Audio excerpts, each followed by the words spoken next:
Morning, guys. In Matthew chapter 8, we're reading from verse 1 to 4. When Jesus came down from the mountain, large crowds followed him.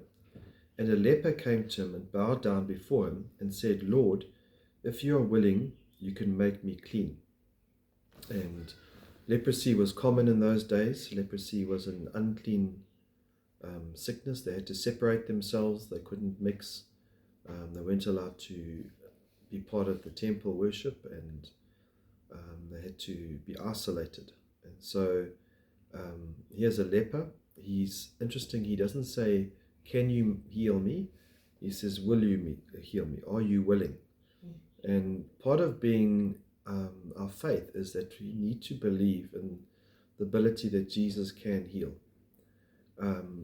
Obviously, we don't always know if it's God's will that he wants to heal, but he is absolutely able to heal any illness, and we have to believe that in our heart.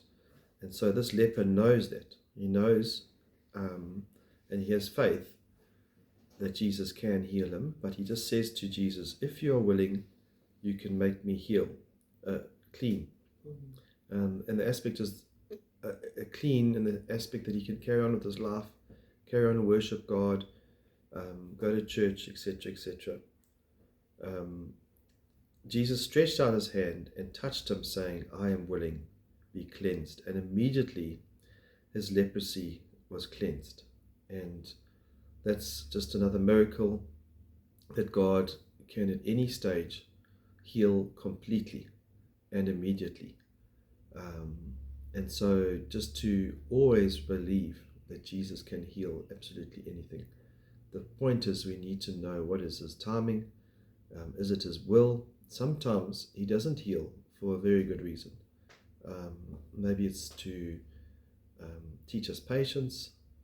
Maybe it's to make us rely more on him. There's a number of reasons why Jesus may not heal. But in this case, he was willing and the leper was healed.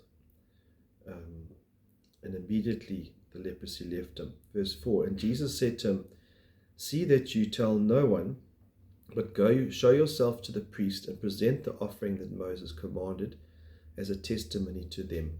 And so Jesus, he wanted to show the priests, the church folk of the day, that he was God, that he is in control of every demon, sickness, nature, and in that sense he's proving himself as God. But perhaps the most practical reason is that he could show to the priest that he was no longer a leper. He's completely clean, and therefore he is free to come and worship. He's free to come and offer. He's free to come and sacrifice and carry on with God's work. And then I just wanted to see Mark 1 verse 44. We want to see if he obeyed Jesus's command not to go tell anyone. So in Mark it says, "See that you say nothing to anyone, but go show yourself to the priest and offer for your cleansing that Moses commanded, for a proof to them." But he went out and he began to talk freely about it and to spread the news, so that Jesus could no longer openly enter a town, but was only in desolate places, and people were coming to him from every quarter. And so here we see the reason that Jesus told him not to go tell everyone. The reason is that now Jesus had to move on. He couldn't carry on in that town because there were so many people. He couldn't walk openly in that town, and so he ended up having to leave these towns. And so because of this man's disobedience and he went and told everyone, probably out of excitement, he hindered the work of Jesus. And so just another thought that sometimes, yes, we get so excited, and we need to also learn to hold our tongue. At times we need to hold back. It's not always God's will. And specifically, here's a command. Jesus says, "Don't go do it," and then he ended up doing it, and that had consequences. Amen.